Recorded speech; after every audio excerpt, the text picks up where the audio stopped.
जी नमस्ते, सादर प्रणाम। मैं धर्मवीर पटवर्धन और आप देख रहे हैं खाटी बिहारी। आज जिस विषय पर हम चर्चा करने के लिए बैठे हैं आपके समक्ष, यह विषय गंभीर है। पटना के सभी चौक चौराहों पर, या पूरे बिहार में नहीं, अब तो दिल्ली में भी मैंने देखा है कि दिल्ली में भी लगा है इस तरह का होर्डिंग बोर्ड।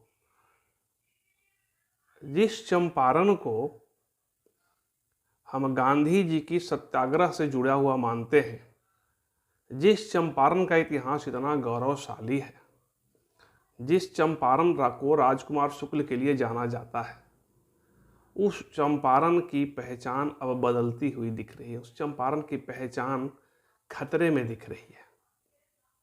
उस चंपारण की पहचान और अस्मिता पर अब एक प्रश्नवाचक चिन्ह लगता हुआ दिख रहा है। वो आज़ादी की लड़ाई, वो गांधी का सत्याग्रह, वो राजकुमार शुक्ल जी का, गांधी जी का निमंत्रण, ऐसे तमाम मुद्दे, सत्याग्रह, बिहार में सत्याग्रह की शुरुआत, ये सारे तथ्य जो है चंपारण से जुड़े हुए हैं। आज चंपारण का जो दुखद पक्ष है उस पर चर्चा से पहले थोड़ा चंपारण के इतिहास पर हम लोग चलते हैं, थोड़ा सा प्रकाश डालते हैं, और उसके बाद फिर हम आएंगे कि चंपारण के इन नाम के ऊपर जो प्रश्नवाचक चिन्ह लगा है, चंपारण की पहचान जो खतरे में पड़ती हुई दिख रही है, चंपारण की अस्मिता पर जो सवालिया निशान पैदा किया जा रहा है, उस पे चंपारण, अभी हम बात पूर्वी और पश्चिमी चंपारण की बात नहीं करेंगे। हम राजनैतिक दृष्टिकोण से चंपारण जिले का जो विभाजन है पूर्वी और पश्चिमी, हम उस पर बात नहीं करेंगे। हम केवल चंपारण शब्द के साथ अभी जुड़ना चाहेंगे, चंपारण शब्द पे चर्चा करना चाहेंगे। जहाँ तक या जितना जानकारी है, चंपारण का पूरा नाम, चंपारण का असली नाम था चंपारण्य। अगर कोई विद्वान बंधु हमसे असहमत होंगे तो प्रतिक्रिया में इस पर आप देंगे, अपना कमेंट बताएंगे कि कहीं हम गलत हैं तो अपना मार्गदर्शन देंगे, तो भविष्य में इसको सुधार किया जाएगा। चंपारण ने जो शब्द है वो मिलकर के बना चंपारण। बाद में सत्ता की प्रशासनिक दृष्टिकोण से सुगम बनाने के लिए इसको दो भाग में बांट दिया गया, पूर्वी चंपारण, पश्चिमी चंपारण। पूर्वी चंपारण का मुख्यालय मोतिहारी, पश्चिमी चंपारण का मुख्यालय बेतिया। तो हम अभी से केवल चंपारण में बात करते हैं। तो चंपा और अरण्य, यानी चंपा के वनों से सुसज्जित जगह चंपारण। अभी जो 5 करोड़ का जो विजेता था सुशील कुमार, जो करोड़ बनेगा करोड़पति में जीता था, उसने पुरानी चंपारण की अस्मिता को पाने के लिए चंपारण का चंपा का पौधा शायद हजारों की संख्या में लगवाए हैं सुशील जी। तो कहीं ना कहीं उनको लगा कि चंपारण की जो है पहचान फिर से वापस लानी चाहिए। चंपारण के इतिहास के संदर्भ में, आज़ादी की लड़ाई के संदर्भ में इससे जुड़ा है कि जब अंग्रेजों का शासन था, दमन चल रहा था अंग्रेजों का भारतीय किसानों, बिहारी किसानों, चंपारण के किसानों के ऊपर, खासकर उन पे जो नील की खेती जबरदस्ती नील की खेती करवाई जाती थी, उससे पीड़ित होकर के पंडित राजकुमार शुक्ल जी ने गांधी जी को आमंत्रण भेजा, गांधी जी आए और वहीं से आंदोलन की शुरुआत हो गई। हम थोड़ी उसके पीछे चलते हैं, उसके और पहले चंपारण का इतिहास और भी गौरवशाली है। उसके पहले से वाल्मीकि नगर, जो चंपारण का एक बड़ा महत्वपूर्ण अंग है, वो सीता जी की शरण स्थली के रूप में पहचानी जाती है। यह माना जाता है कि चंपारण जो है, वो चंपारण का जो वाल्मीकि नगर स्थल है, वो सीता जी का शरण स्थली था, कभी रहा है। जब जनकपुर पे राजा जनक जी की शासन थी, तब तिरहुत प्रदेश का अंग हुआ करता था चंपारण। बाद में छठी शताब्दी ईसा पूर्व की बात मैं कर रहा हूँ, वो चंपारण वैशाली साम्राज्य का हिस्सा बन गया। अजात शत्रु जब वैशाली को जीत लिए, उसके बाद उसको चंपारण को अपने राज्य में शामिल कर लिए। वहाँ पे चंपारण पे मतलब वैशाली के थ्रू, वैशाली पे शासन के दौरान चंपारण पे मौर्य, कण्व, शुंग, कुषाण, गुप्त वंश के लोगों ने काफ़ी लंबे समय तक शासन किया है। 950 ईस्वी से 1155 ईस्वी तक पाल वंश का शासन रहा चंपारण पे वैशाली के थ्रू। वैशाली साम्राज्य के अधीन था चंपारण। उसके बाद 1213 और से 1227 के बीच गयासुद्दीन ने नरसिंह देव जी को हरा करके चंपारण में पहली बार मुस्लिम शासन की स्थापना किया। गयासुद्दीन ने, जो बंगाल का शासक हुआ करता था वो, और इन 13 से 27 के बीच के जो काल है, उसके बाद चंपारण पहली बार इस्लामिक शासन व्यवस्था के अधीन आ गया।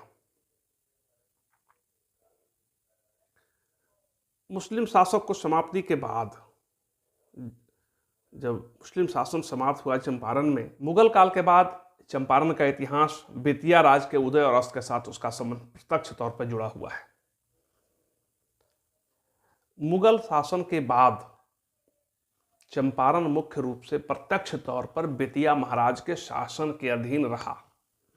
इसका चंपारण का इतिहास बेतिया राज दरबार के उदय और अस्त के साथ उसका इतिहास पूरी तरह से जुड़ा हुआ था। जब भारत में, उत्तर भारत के विभिन्न क्षेत्रों में जब शाहजहां का शासन था, उसी समय लगभग उसी दौर में बेतिया के राज दरबार की उत्पत्ति, उत्थान या कहें बेतिया राज दरबार की स्थापना हुई थी। राजा उज्जैन सिंह और गज सिंह ने बेतिया राज की स्थापना की थी। 1763 ईस्वी के बाद, 1763 के बाद बेतिया राज भी अंग्रेजों के अधीन काम करने लगी। बेतिया के महाराज, बेतिया के जो शासक थे, वो अपने स्वतंत्र अस्तित्व को बचाने में असमर्थ हो गए। वो विवश महसूस करने लगे। अंततः वो अंग्रेजों की अधीनता स्वीकार कर लिए और अंग्रेजों के मार्गदर्शन में, अंग्रेजों के संरक्षण में बेतिया महाराज अपना शासन कर रहे थे। पूर्वी उत्तर प्रदेश और बिहार का ये जो कोना है, राजनैतिक दृष्टिकोण से आज़ादी के समय, आज़ादी की लड़ाई के काल में काफ़ी उर्वरा भूमि के तौर पर स्थापित हुआ है। कहे कि बिहार में विशुद्ध रूप से आज़ादी की आंदोलन की जब बात करेंगे, असहयोग आंदोलन की बात करेंगे, क्रांति की बात करेंगे, तो चंपारण एक बड़ा ही क्रांति भूमि रहा है। यह क्षेत्र जो है राजनीतिक दृष्टिकोण से काफ़ी उर्वर रहा है। भारत की आज़ादी की लड़ाई में इस चंपारण की मिट्टी की जो खुशबू है, मिट्टी की जो महक है, मिट्टी की जो शक्ति है, क्रांति की जो ताकत है, इसका काफ़ी प्रभाव रहा है। आज तक उस चंपारण को गांधी जी की पहचान मिल गई थी। ये गांधी जी चंपारण की वजह से, चंपारण गांधी जी की वजह से, दोनों एक दूसरे के साथ परस्पर संबंध स्थापित हो गए थे दोनों के बीच। वहाँ के बहुत ही साधारण रैयत राजकुमार शुक्ल जी ने जब निलहा किसानों पर अंग्रेज़ों का दमन देखा, और वो तो लड़ रहे थे, उनको लगा कि और बड़ी लड़ाई की ज़रूरत है यहाँ, इनको आज़ादी दिलाने के लिए, इनको मुक्ति दिलाने के लिए, तो उन्होंने गांधी जी को निमंत्रण भेजा। गांधी जी के पास अपना आमंत्रण भेजा कि भाई आपके सहयोग की ज़रूरत है हमारी इस चंपारण की लड़ाई में, ये नील आंदोलन में। गांधी जी सहर्ष स्वीकार किए, गांधी जी आए, और उसके बाद वहाँ की इतिहास तो सर्वविदित है, सब लोग जान रहा है कि कैसे गांधी जी ने चंपारण की मिट्टी को और गौरवान्वित कराया था। एक समय में वो गांधी जी की जो कर्मभूमि रही, राजकुमार शुक्ल जी की कर्मभूमि रही, वहाँ पे प्रजापति मिश्र, शेख गुलाम, केदार पांडे, तारकेश्वर नाथ तिवारी जी जैसे, हम लोग उसको अभी राजनीतिक दृष्टिकोण से आज़ाद भारत के बाद जिला के तौर पे नहीं बात कर रहे हैं। हम चंपारण की संस्कृति की बात कर रहे हैं। चंपारण का आज भी ऐतिहासिक धरोहर है। केसरिया स्तूप, लौरिया का अशोक स्तंभ, भितहरवा आश्रम, गांधी उद्यान जो मोतिहारी में अवस्थित है सो, गांधी संग्रहालय, चरखा पार्क, ये सारे चंपारण के धरोहर हैं। और अगर देश के विकास की बात करेंगे, विकास में चंपारण की भूमिका की बात करेंगे, तो हम समझते हैं कि चूंकि हिमालय के तराई क्षेत्र है, स्वाभाविक है, विदेशी संस्कृति का प्रभाव है वहाँ पे, नेपाली संस्कृति का प्रभाव है। इसके अलावे वहाँ पे वाल्मीकि नगर टाइगर रिजर्व जो है वह हमारा धरोहर है देश का। लगभग 800 एकड़ में फैला हुआ यह वाल्मीकि नगर का टाइगर रिजर्व, जिसमें आपको काला हिरन नदी के, गंडक और शिखरना नदी के जल से पल्लवित और सिंचित होने वाला है चंपारण की भूमिका को अब हम बात करते हैं कि आखिर ये चंपारण जो कभी पंडित राजकुमार शुक्ला, गुलाम शेख, तारकेश्वर प्रसाद तिवारी और गांधी की कर्मभूमि के रूप में जानी जाती थी, वह चंपारण आज पटना के फुटपाथ पर, बिहार के फुटपाथ पर कैसे नीलाम हो रहा है।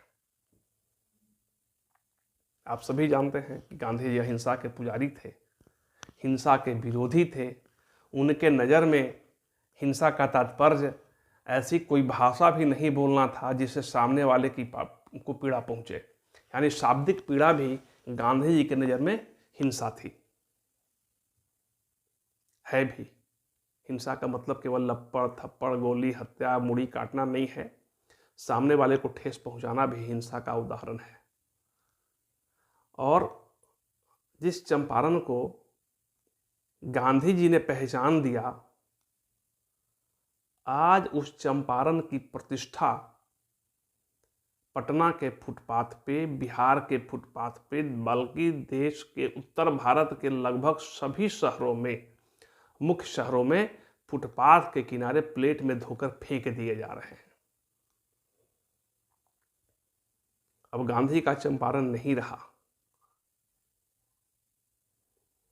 चंपारण की पहचान कभी बासमती चूड़ा और गांधी के नाम से जुड़ा हुआ था।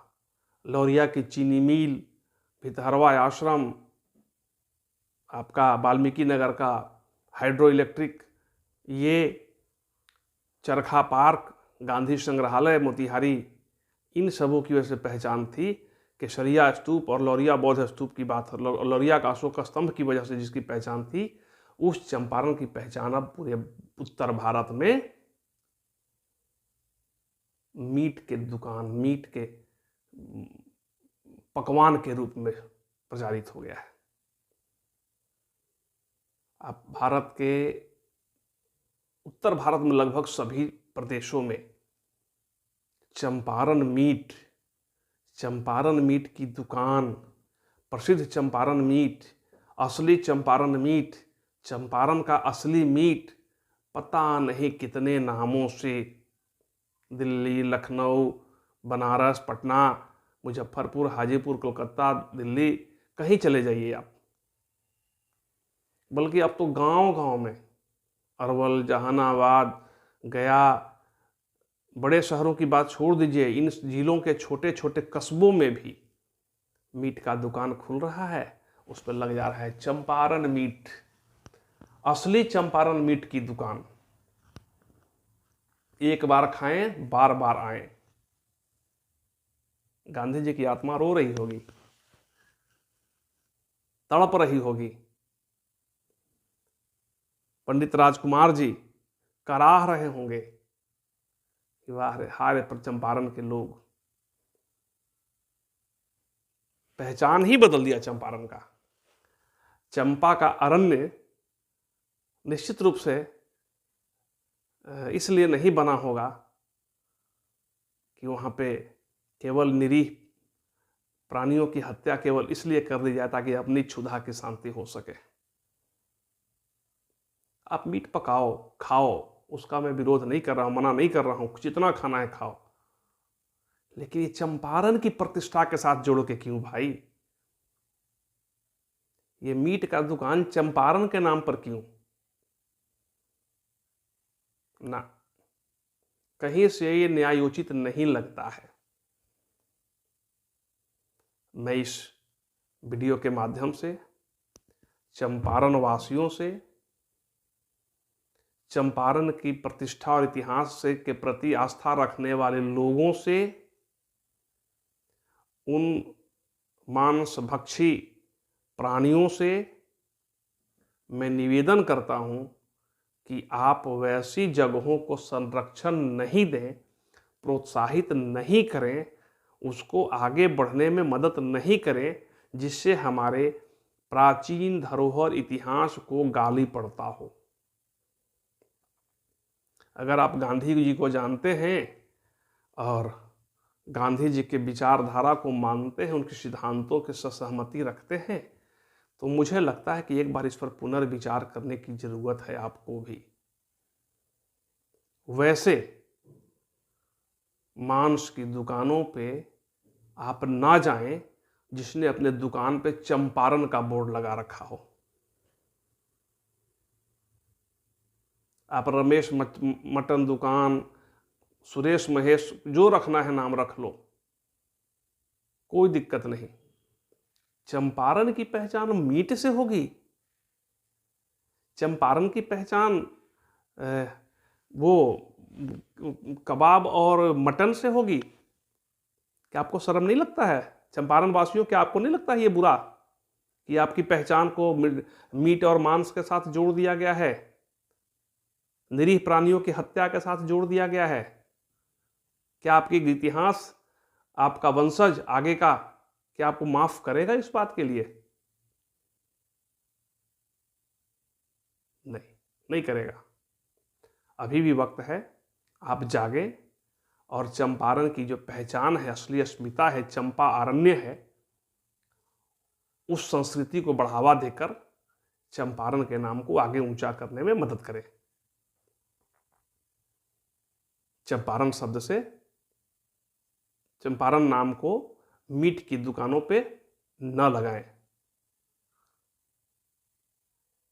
अत्यंत पीड़ादायक बात है ये कि चंपारण का इतिहास बदल रहा है, चंपारण की पहचान, आइडेंटिटी विलुप्त हो रही है, समाप्त हो रही है। चंपारण का एकमात्र जुड़ाव अब मीट की दुकान के साथ रह गया है। ये दुखद है। इसलिए हम सभी वैसे लोगों से जिनको चंपारण शब्द के साथ, चंपारण नाम के साथ लगाव है, आस्था है, प्यार है, मोहब्बत है, उनसे प्रार्थना करेंगे कि वैसे सभी मीट मटन के दुकानों का बहिष्कार करें जो अपने नाम के आगे चंपारण जोड़ रखा है। उम्मीद करते हैं कि इस वीडियो को देखने के बाद मीट मांस का मैं विरोध नहीं कर रहा हूं। जिसको जो रुचि है खाए, स्वरुचि भोजन पर रुचि श्रृंगार, जिसको जो रुचि है खाए, कोई दिक्कत नहीं है। लेकिन चंपारण नाम के साथ जुड़े दुकानों को प्रोत्साहित ना करें। आज इस चीज को विवश करें कि वो अपने दुकान का नाम के आगे से चंपारण शब्द को हटाए। कुछ मित्र बंधु मेरे हैं जानने वाले चंपारण के, उनसे हमारी बात होती है, उनसे मैं बराबर कहता भी हूँ कि आपको लगता होगा ये गौरव का क्षण है, लेकिन ये गौरवशाली बात नहीं है, ये गर्व का विषय नहीं है, ये शर्म का विषय है कि आपके चंपारण को खस्सी और बकरे के मीट के साथ जोड़ दिया गया।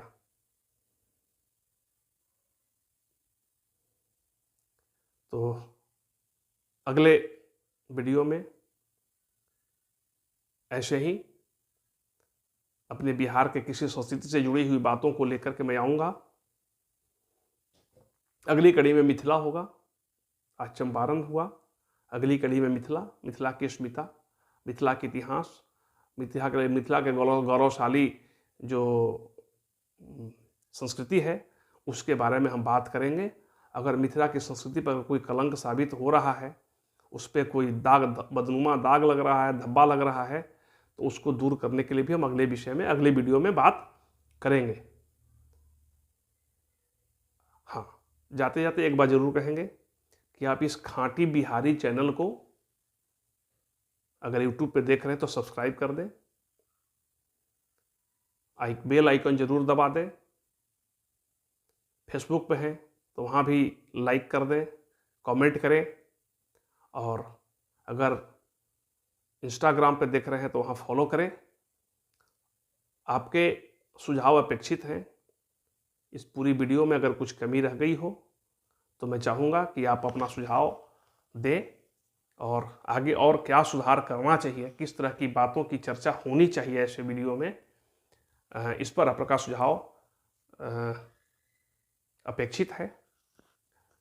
तब तक के लिए विदा लेता हूँ। उसके पहले एक बार फिर नमस्ते, प्रणाम, जय खाँटी।